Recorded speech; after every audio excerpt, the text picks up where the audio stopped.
मेरे प्रिय भाई और बहनों, बाइबल ने जिस ईश्वर के बारे में हमें सिखाया है वह ईश्वर एक चमत्कारी और अद्भुत ईश्वर है। हम जिस ईश्वर में, जिस परमेश्वर में विश्वास करते हैं, जानते हैं वह अद्भुत, भयावह और चमत्कारी परमेश्वर है, चमत्कारी ईश्वर है।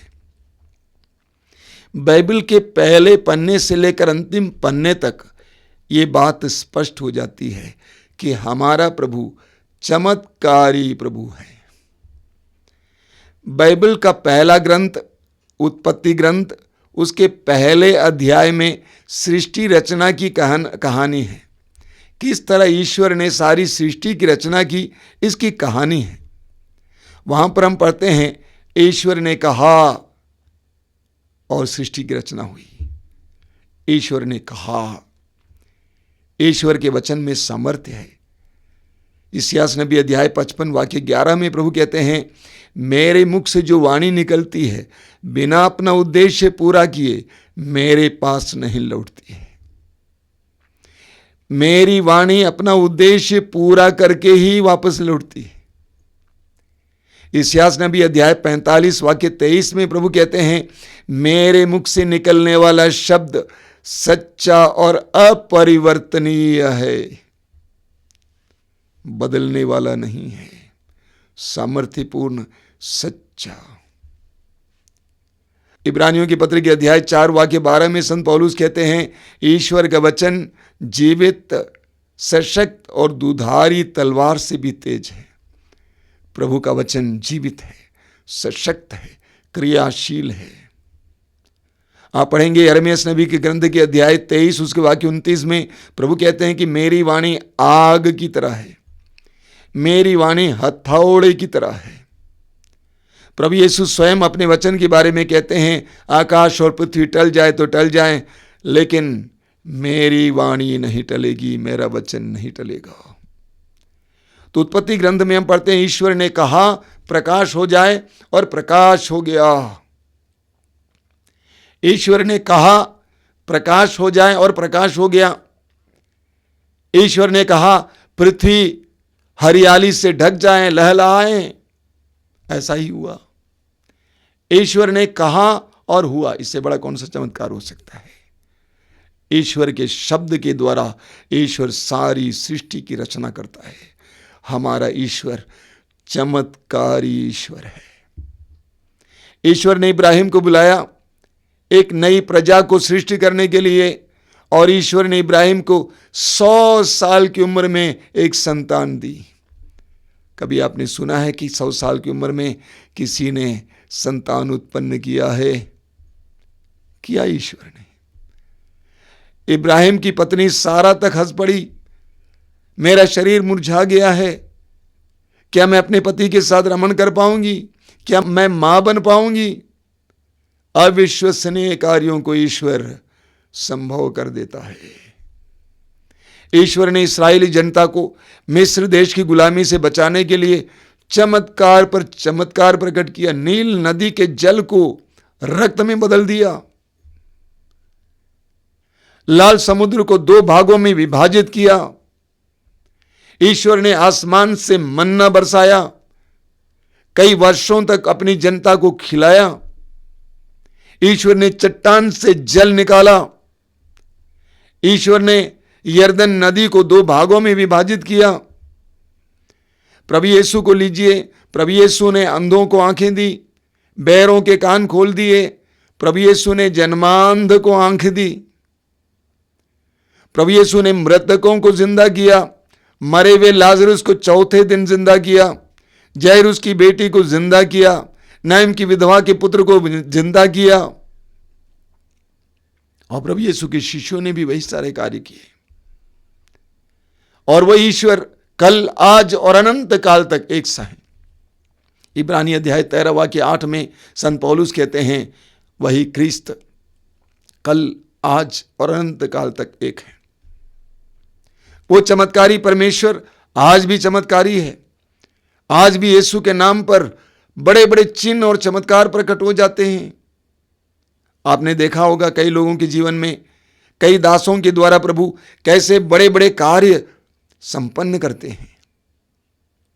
कुछ दिन पहले मैं एक व्यक्ति के साक्ष्य सुन रहा था। एक इंसान थे करीब 55 साल के, 28 साल से उनके कान का पर्दा फट गया था, कान से मवाद बहता था, गंदगी बहती थी, बदबू निकलती थी। परेशान था, दवा करते करते थक गया और उन्होंने टीवी में एक फादर के कार्यक्रम को देखा और उसके मन में प्रेरणा आई, पवित्र आत्मा ने प्रेरणा दी, 9 दिन लगातार इस कार्यक्रम को तुम देखोगे, तुम चंगे हो जाओगे। 9 रविवार उन्होंने लगातार इस कार्यक्रम को देखा। 7वें रविवार होते होते उसकी बीमारी और बढ़ गई, बदबू बढ़ गई, ज़्यादा मवाद गिरने लगा, बहुत ज़्यादा पीड़ा होती थी, दर्द होता था। उसने सोचा कि क्या हो रहा है, और उस दिन जब परेशान होकर वो बैठा था टीवी के सामने कार्यक्रम देखने के लिए, जब परम प्रसाद की आशीष हो रही थी, परम प्रसाद की आराधना हो रही थी, पवित्र आत्मा ने प्रेरणा दी, तुम एक काम कर, जाके टीवी में जो परम प्रसाद दिखाई देता उसके सामने अपना पंजा लगाओ और ले आकर अपने कान पे लगाओ। और उन्होंने ऐसा ही किया। मालूम मेरे भाई और बहनों, आज तक उन्होंने अपने कान के लिए टिकिया नहीं खाया है। प्रभु ने उसी क्षण उसके कान को चंगा कर दिया। चमत्कार और चिन्ह प्रकट होते यीशु के नाम पर। कुछ वर्ष पहले की बात है, हमारे आश्रम में मेरे कमरे के सामने एक गरीब औरत आई, बहुत ही गरीब औरत और निचले स्तर की, बहुत गरीब, समाज में बहुत निचले स्तर की औरत आई और फूट फूट को रो रही थी। मैंने पूछा क्या हुआ? उसने कहा कि मेरे स्तन में कैंसर हो गया है। मैंने हाथ रख कर देखा, पत्थर जैसे बन गया था। उसने कहा, डॉक्टरों ने कहा कि ऑपरेशन हो सकता है लेकिन कोई गारंटी नहीं है। मेरे दिल में बहुत दर्द आया उसके प्रति। एक तो गरीब है और रोगी हो गई है, क्या करेगी बेचारी।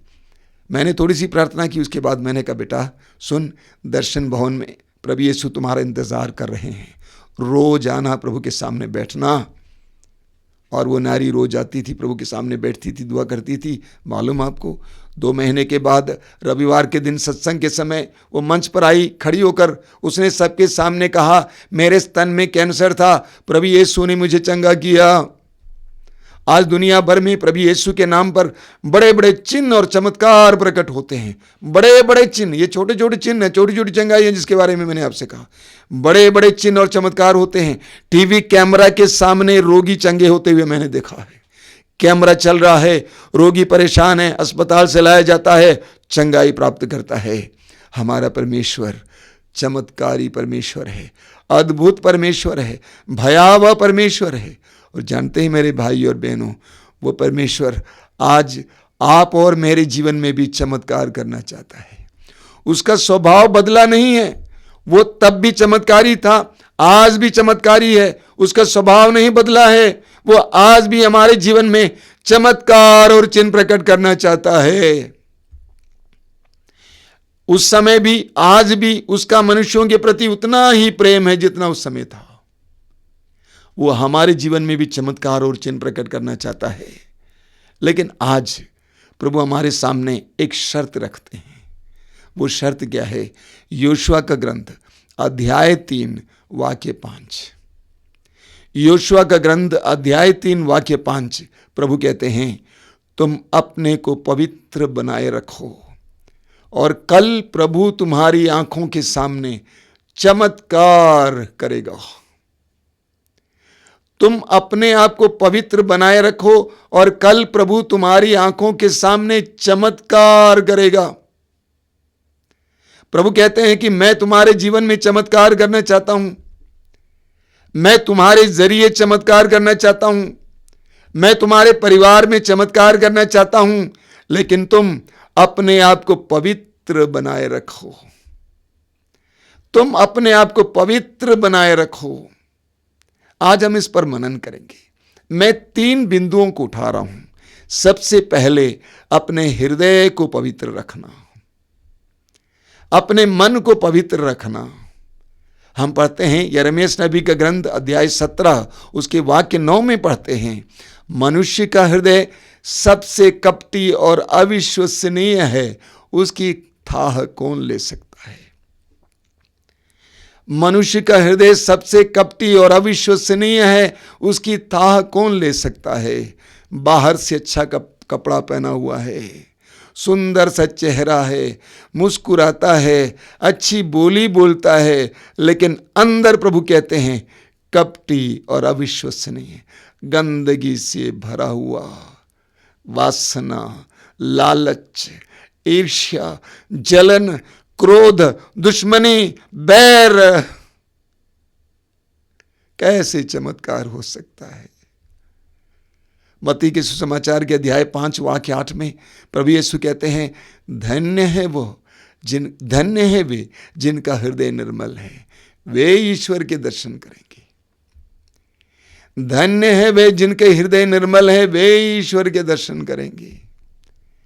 इब्रानियों के पत्र के अध्याय 12 उसके वाक्य 14 में संत पौलुस कहते हैं, सबके साथ शांति बनाए रखें और पवित्रता की साधना करें, बिना कि इसके कोई भी ईश्वर के दर्शन नहीं करेंगे। पौलुस कहते हैं सबके साथ शांति बनाए रखें और पवित्रता की साधना करें, बिना इसके कोई भी ईश्वर के दर्शन नहीं करेंगे। आप पढ़ेंगे सामुएल के पहले ग्रंथ की अध्याय 16 में, सामुएल जस्से के घर पे पहुंच गए, उनके बेटों में से, पुत्रों में से एक को इस्राएल के राजा के रूप में अभिषेक करने के लिए, और अंत में दाऊद उनके सामने लाया गया। दाऊद के बारे में सुंदर वर्णन है, उसमें बताया गया है कि उसकी आंखें सुंदर थीं, उसकी आंखें सुंदर थीं, आंखों में चमक थी। हमारी आंखों में कब चमक होती है? जब हमारा हृदय स्वच्छ होता है। हमारी आंखें हमारे व्यक्तित्व का दर्पण है, हमारी आंखों में हमारा व्यक्तित्व दिखाई देता है। तो प्रभु कहते हैं कि अपने आप को पवित्र बनाए रखो, कल तुम्हारी आंखों के सामने तुम्हारा प्रभु चमत्कार दिखाएगा। सबसे पहले हमें अपने हृदय को क्रोध से पवित्र करना, शुद्ध करना है, क्रोध से आजाद करना है। हम पढ़ेंगे उत्पत्ति ग्रंथ के अध्याय 4 में उसके वाक्य 5 में लिखा हुआ है। देखिए, आदम और हेवा के 2 बेटे काइन और हाबिल। हाबिल और काइन दोनों ने ईश्वर को भेंट चढ़ाया। हाबिल ने अपनी भेड़ों में से सबसे अच्छी भेड़ का बच्चा चढ़ाया, काइन ने अपने खेत की उपज से कुछ चढ़ाया। वचन में बताता है कि ईश्वर हाबिल के भेंट से प्रसन्न हुआ। काइन क्रुद्ध हुआ, वचन 5 में लिखा हुआ है, काइन क्रुद्ध हुआ और उसका चेहरा उतर गया। काइन क्रुद्ध हुआ और उसका चेहरा उतर गया। वाक्य 6 में लिखा हुआ है, प्रभु काइन के पास आते हैं, पूछते हैं, तुम क्यों क्रोधित हो, तुम्हारा चेहरा क्यों उतर गया है? तुम क्यों क्रोधित हो, तुम्हारा चेहरा क्यों उतर गया है? जब हमारे अंदर क्रोध रहता है, हमारा चेहरा उतर जाता है। चेहरा उतर जाने का अर्थ क्या होता है? शांति भंग होना, कृपा भंग होना, अभिषेक भंग होना, आनंद ना होना। इस दुनिया में कितने ही लोग उतरे हुए चेहरे के साथ अपनी जिंदगी को घसीट घसीट कर बिताते हैं। जब हमारे अंदर बैर होता है, दुश्मनी होती है, तो हमारे अंदर प्रभु की कृपा ठहर नहीं पाती है, प्रभु का अभिषेक ठहर नहीं पाता है। हम आनंद से वंचित हो जाते हैं, हम अशांत हो जाते हैं। हमें अपने हृदय को शुद्ध करना है। हम पढ़ेंगे यूहन्ना का पहला पत्र अध्याय 2 उसके वाक्य 9 से 11 तक। यूहन्ना कहता है, जो कहता है कि मैं ज्योति में हूँ और अपने भाई से बैर करता है, वह अब तक अंधकार में है। जो कहता है कि मैं ज्योति में हूँ और अपने भाई से बैर करता है, वह अब तक अंधकार में है। जो अपने भाई को प्यार करता है, वह ज्योति में निवास करता है और कोई कारण नहीं कि उसे ठोकर लगे। वाक्य 11 में लिखा हुआ है, जो अपने भाई से बैर करता है वह अंधकार में है और अंधकार में चलता है। वह ये नहीं जानता कि वह कहाँ जा रहा है, क्योंकि अंधकार ने उसे अंधा बना दिया है। जो अपने भाई या बहन से बैर करता है, यूहन्ना कहता है, वो अंधकार में है, वो अंधेरे में है, अंधेरा उसको घेर चुका है, उसके हृदय में अंधेरा है, उसके मन में अंधेरा है। वो नहीं जानता कि वो कहाँ जा रहा है, वो नहीं जानता कि वो क्या कर रहा है, क्योंकि क्रोध ने, गुस्सा ने, बैर ने उसके मन, हृदय, आत्मा को अंधकार में कर दिया है। अब सोचिए, कायन ने अपने भाई हाबिल की हत्या की। कायन ने अपने भाई का हाबिल की हत्या की। उसको सोचना चाहिए था, वो भूल गया कि मेरा एक ही भाई है। वो भूल गया कि मेरा एकमात्र साथी एक ही भाई, मुझे उसको मारना नहीं चाहिए। लेकिन वो भूल गया, वो पहचान नहीं पाया, क्योंकि वो अंधेरे में था। लोग क्रोध में है, बैर में भूल जाते हैं कि ये मेरी पत्नी है, भूल जाते हैं इसके हाथ को मैंने थामा था, भूल जाते हैं मेरे बच्चों की मां है। क्या नहीं करते हैं लोग, भूल जाते हैं मेरा पति है, शराबी जरूर है लेकिन मेरा पति है, उसके हाथ को मैंने थामा था, ये मेरे बच्चों के बाप हैं। अंधेरा हो गया है, पूरे हृदय और मन में अंधेरा छा गया है। हम पढ़ेंगे यूहन्ना का पहला पत्र अध्याय 3 वाक्य 15 में। यूहन्ना कहता है, जो अपने भाई या बहन से बैर करता है वो हत्यारा है, और आप जानते हैं एक हत्यारे में अनंत जीवन नहीं होता है। जो अपने भाई या बहन से बैर करता है वो हत्यारा है, और हम जानते हैं कि उसमें अनंत जीवन नहीं होता है। सब कुछ है, पैसा है, वैभव है, एजुकेशन है, अच्छा स्वास्थ्य है, लेकिन अनंत जीवन नहीं है, प्रचुर जीवन नहीं है, कृपापूर्ण जीवन नहीं है, क्योंकि वो हत्यारा है, क्योंकि उसने अपने हृदय में क्रोध बनाए रखा है। एफिसियों की पत्र के अध्याय 4 उसकी वाक्य 27 में पौलुस कहते हैं, शैतान को अवसर नहीं देना चाहिए, शैतान को अवसर नहीं देना चाहिए। इसे तुरंत पहले पौलुस क्या कह रहे हैं? पौलुस मेल मिलाप के बारे में कहते हैं, क्षमा के बारे में कहते हैं। पौलुस कहते हैं यदि आप क्रुद्ध हो जाएं तो इस कारण पाप ना करें, शैतान को अवसर नहीं देना चाहिए, सूरज के डूबने से पहले अपने को शांत करें। यानी पौलुस कहते हैं अगर आप अपने हृदय में क्रोध बनाए रखते हैं, दुश्मनी बनाए रखते हैं, तो आप अपने हृदय में शैतान को बसने के लिए स्थान देते हैं। और जब शैतान आपके दिल में बसने लगता है, शैतान पूरी तरह से उसको अपने अधिकार में कर लेता है, आपको परेशान करता है, आपको बेचैन करता है, आपको सोचने के लिए, बुराई सोचने के लिए मजबूर करता है, दूसरों की बुराई सोचने के लिए, दूसरों के नुकसान के बारे में सोचने के लिए, यहां तक कि उनकी हत्या के लिए सोचने के लिए शैतान मजबूर करता है। जब हम क्रोध को अपने हृदय में स्थान देते हैं, बैर और दुश्मनी को अपने हृदय में स्थान देते हैं, हमने शैतान को बैठने के लिए और कार्य करने के लिए अवसर दिया है। कितनी खतरनाक परिस्थिति होगी। आज हमें अपने हृदय को साफ करना होगा। साफ कर भाई, साफ कर, अपने हृदय को साफ कर। प्रभु को आपके जीवन में और आपके परिवार में चमत्कार करने दीजिए। आज की आराधना के दौरान हम इसके लिए प्रार्थना करेंगे, सबको क्षमा करेंगे और प्रभु के चमत्कार के योग्य बनेंगे। दूसरा बिंदु जिस पर मैं बोलना चाहता हूं वो यह है, अपने इंद्रियों को वश में रखना, अपने इंद्रियों को साफ रखना। विशेष करके 2 इंद्रियों को मैं उठा रहा हूं। सबसे पहले आंखें। हमारी आंखें ईश्वर की कितनी बड़ी देन है, कितना बड़ा वरदान है। जब मैं युवाओं के लिए काम करता था उस समय हम युवाओं के शिविर चलाते समय युवाओं को 2-2 करके एक जोड़ी बनाते थे और एक की आंख बांध देते थे, वो पूरा अंधा बन जाता था। दूसरा युवा क्या करता था, उसका हाथ पकड़कर उसको इधर उधर टहलाता था। आधे घंटे का एक्सरसाइज होता था। उसको टहलाता, उसको दिखाते पत्थर है, ये पेड़ है, ये फूल है, ये है।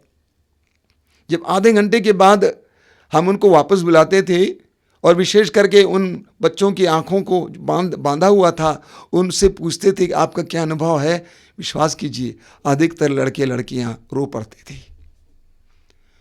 उनको इस बात का एहसास होता था कि आंख कितना महत्वपूर्ण अंग है।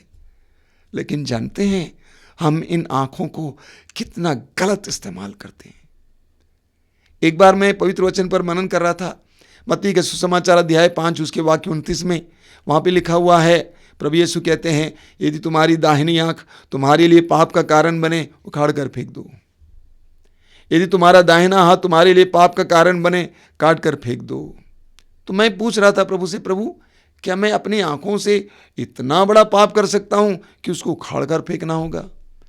इतना बड़ा कौन सा अपराध कर सकता हूं? प्रभु ने मुझे मत्ती अध्याय 5 वाक्य 27 दिखाया।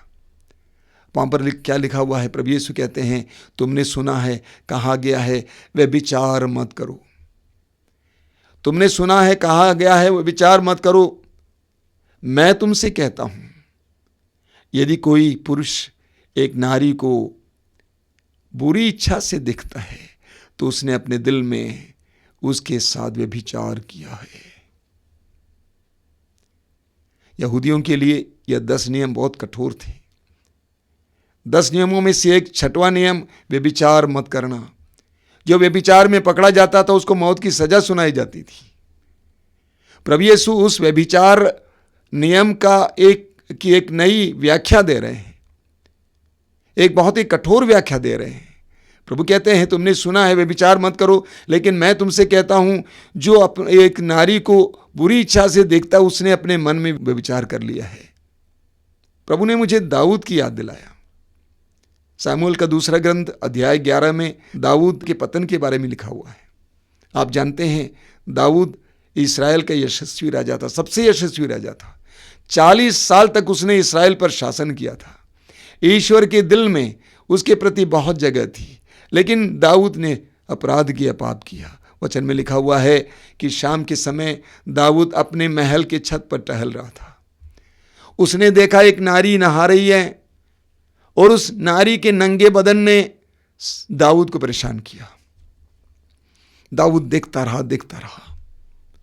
उसकी दृष्टि के द्वारा वासना की आत्मा उसके अंदर प्रविष्ट कर गई और वासना की आत्मा उसको परेशान करने लगी। उसको इस कदर परेशान करने लगी, उसको लगा कि मैं उसके साथ रमण करूंगा, उसके साथ व्यभिचार करूंगा। जबकि वचन में लिखा हुआ है कि दाऊद की बहुत सी पत्नियां और उपपत्नियां थी। दाऊद को एक दूसरे नारी की आवश्यकता नहीं थी, लेकिन उसने इतना देखा, आंखों के द्वारा वासना की आत्मा उसमें प्रवेश किया, वो परेशान हो गया। आजकल हमें अखबारों में पढ़ने को मिलता है, चलो आजकल नहीं मिलता है क्योंकि आजकल अधिकतर कोरोना के बारे में पढ़ने को मिलता है, लेकिन कुछ दिन पहले तक हमें अखबारों में पढ़ने को मिलता था। अधिकतर कौन सा समाचार था? व्यभिचार का समाचार। करीब करीब हर पन्ने पे कोई ना कोई व्यभिचार का समाचार मिलता था। अविश्वसनीय बातें सुनने को मिलती थी। 8 साल की बच्ची के साथ व्यभिचार हुआ, 3 साल की बच्ची के साथ व्यभिचार हुआ। एक दो केसेस हमने देखा है, एक सिकंदराबाद में आपने सुना है, एक नारी के साथ 3 पुरुष मिलकर व्यभिचार करते हैं, उसके बाद उसको जला देते हैं, फूंक देते हैं। इसी प्रकार अन्य जगहों पे भी होता है। लोग सोचते हैं कि क्या ये पागल हो गए हैं, क्या ये जानवर हो गए हैं? हां, वासना की आत्मा उसके अंदर इस कदर काम करने लगी कि वो जानवर हो गया है, पशु तुल्य हो गया है। पशु का विकार उसके अंदर आ गया है, उसके अंदर भूख आई है। क्या कारण है? देखना। आज सारा संसार अश्लीलता की चपेट में है। क्या बूढ़ा, क्या जवान, अश्लीलता के चपेट में। मीडिया के द्वारा अश्लीलता परोसी जा रही है और उसको देखते हैं। जब देखते हैं, देखने के बाद इंसान के अंदर भूख आ जाती है, प्यास आ जाती है, वो उसको पागल कर देती है। यही तो हो रहा है। अश्लीलता देख देख कर परेशान। आप देखेंगे दानियल का ग्रंथ अध्याय 13 उसके वाक्य 32 में, दानियल के ग्रंथ की अध्याय 13 में हमें सुसन्ना की कहानी मिलती है। 2 न्यायाधीश जो बुजुर्ग थे, सुसन्ना के साथ गलत व्यवहार करना चाहते थे, लेकिन सुसन्ना ने इजाजत नहीं दिया। इसीलिए उनके कहने पर जनता ने सुसन्ना को मौत की सजा सुनाई और सुसन्ना की मौत होने वाली है। लोगों के हाथों में पत्थर हैं, लोग फेंकने वाले हैं और वो दोनों न्यायाधीश सुसन्ना से बात करते हैं, और सुसन्ना वचन में लिखा हुआ घूंघट पहनी थी। न्यायाधीशों ने कहा घूंघट हटाओ, क्योंकि उसका सौंदर्य आस्वादन करना चाहते थे। आगे लिखा हुआ है वे अपनी आंखों को तृप्त करना चाहते थे। वे अपनी आंखों को तृप्त करना चाहते थे। बहुत सारे लोग अपनी आंखों को तृप्त करना चाहते हैं और इसमें वे डूब जाते हैं। आंखों को तृप्त करने के लिए दाऊद ने उस नारी को देखा, उसके साथ व्यभिचार किया, उसके पूरे परिवार में विभाजन और विनाश आया।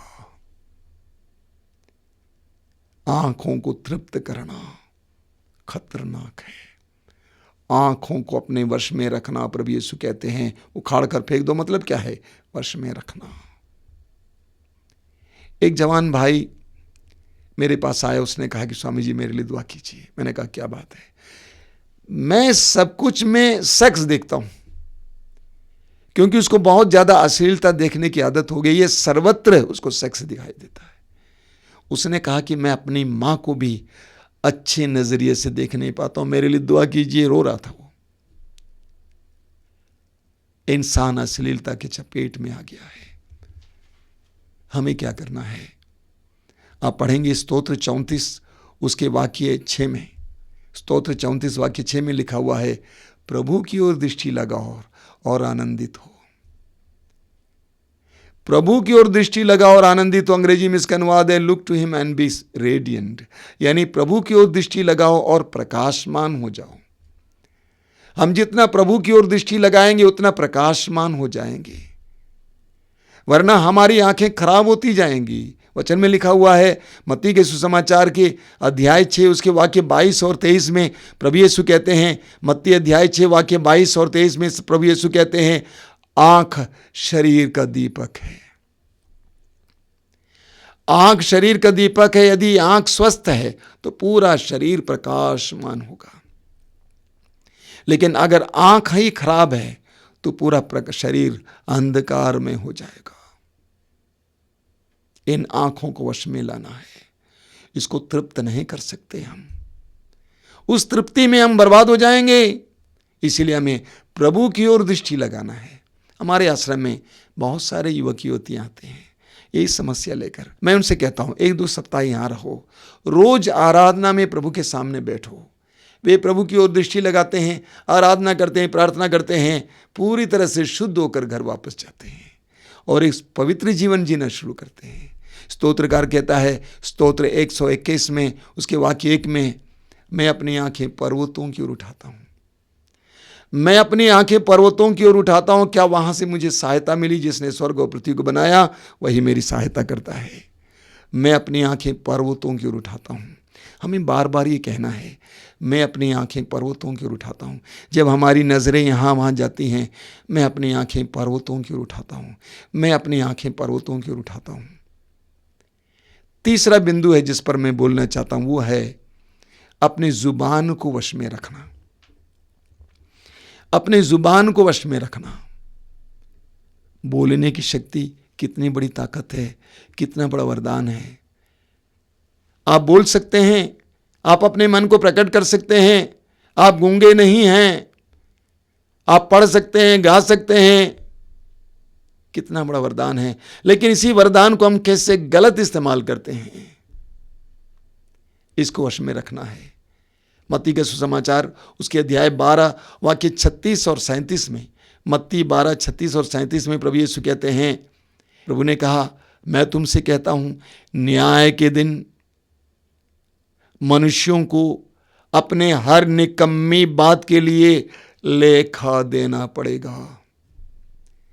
न्याय के दिन मनुष्यों को अपने हर निकम्मी बात के लिए लेखा देना पड़ेगा। तुम्हारे ही बातों के द्वारा तुम दोषी या निर्दोष ठहराए जाओगे। इस वचन ने मेरे जीवन पर गहराई से असर किया। पहले मैं बहुत बोलता था, भला बुरा सब कुछ बोलता था, मजाक बहुत करता था, दूसरों को खुश करने को सोचता था मजाक बोलते हुए। लेकिन इस वचन ने मुझे कंट्रोल किया। मैं हमेशा सोचता हूं बोलना है या नहीं बोलना है। अपनी आत्मा से अंतःकरण से पूछता हूँ बोलना है या नहीं बोलना है, क्योंकि मुझे याद है कि प्रभु ने कहा है तुम्हारे हर निकम्मी बात के लिए तुम्हें लेखा देना पड़ेगा। हमें स्तोत्र ग्रंथ में पढ़ने को मिलता है, स्तोत्र 34 उसके वाक्य 13 और 14 में, स्तोत्र 34 वाक्य 13 और 14 में हम इस प्रकार पढ़ते हैं, तुम में कौन भरपूर जीवन, लंबी आयु और सुख शांति चाहता है, तो तुम ना अपनी जीभ को बुराई बोलने दो और ना अपने होंठों को कपटपूर्ण बातें। एक बार और पढ़ रहा हूं, तुम में कौन भरपूर जीवन, लंबी आयु और सुख शांति चाहता है, तो तुम ना अपनी जीभ को बुराई बोलने दो और ना अपने होंठों को कपटपूर्ण बातें।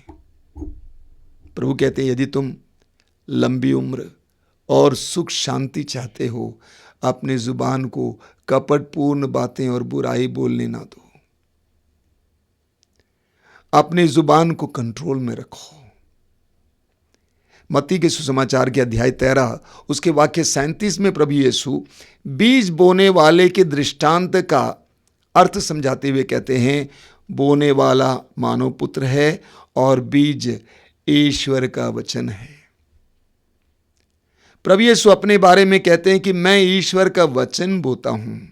आज हम में से हर एक को पूछना है, मैं क्या बोता हूं? मैं क्या बोता हूं? इतना जरूर है, हम जो बोएंगे वही काटेंगे। हम जो बोएंगे वही काटेंगे। अगर हम गेहूं बोएंगे, गेहूं काटेंगे और हमें ही काटना होगा। आज नहीं तो कल काटना होगा। हम जो बोएंगे वही काटेंगे। सवाल ही खड़ा होता है, मैं क्या बोता हूं?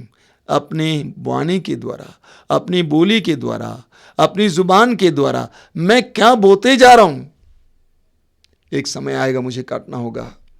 मैं एक बहन को जानता हूं, पहले वो बहुत बोलती थी और कठोर शब्दों में लोगों से बात करती थी। मुझे डर लगता था कि कैसा इंसान है, इतने कठोर शब्दों में अपने पिता से बात करना, सबसे बात करना, कुछ भी बोल देती थी। बहुत हिम्मत थी उसके अंदर। मैं सोचता था कि क्या कर रही है ये, लेकिन जानते हैं आज वो शांत है, चुप है, बोल नहीं पाती है। वो गिर गई, उसकी आर्थिक स्थिति गिर गई। आज वो चुप है, मौन है। प्रभु कहते हैं यदि तुम सुख शांति और लंबी आयु चाहते हो, अपनी जुबान को बुराई बोलने से रोको। आप पढ़ेंगे सूक्ति ग्रंथ के अध्याय 18 वाक्य 21 में, वहां लिखा हुआ है, जीवन और मृत्यु दोनों मनुष्य की जिह्वा के अधीन है। जीवन और मृत्यु दोनों मनुष्य की जिह्वा के अधीन है। उसका सदुपयोग करो और तुम्हें उसका फल प्राप्त होगा। वचन कहता है जीवन और मृत्यु तुम्हारी जुबान पे है, उसका सदुपयोग करो, तुम्हें उसका फल मिलेगा। तुम इसका जैसे उपयोग करोगे उसके अनुसार तुम्हें फल मिलेगा। अगर जीवन चाहते हो, सदुपयोग करो, अच्छी बातें बोलो। प्रवक्ता ग्रंथ अध्याय 5 उसके वाक्य 15 में इस प्रकार लिखा हुआ है, बोलने से सम्मान और अपमान दोनों मिलते हैं। बोलने से सम्मान और अपमान दोनों मिलते हैं। जीवा मनुष्य के पतन का कारण बनती है। याकूब के पत्र के अध्याय 3 में याकूब ने इसके बारे में बहुत लंबा वर्णन दिया है। वाक्य 5 में लिखा हुआ, इसी प्रकार जीभ शरीर का एक छोटा संग है, किंतु वो शक्तिशाली होने का दावा कर सकती है। देखिए, एक छोटी सी चिंगारी कितने विशाल वन में आग लगा सकती है। जीभ भी एक आग है जो हमारे अंगों में के बीच रख हर प्रकार की बुराई का स्रोत है। याकूब कहता है एक छोटी सी चिंगारी एक बहुत बड़े जंगल को जला सकती है, भस्म कर सकती है। एक बात के जरिए, एक वाणी के जरिए हम बना सकते हैं, उसी तरह हम बिगाड़ भी सकते हैं। एक बात के जरिए,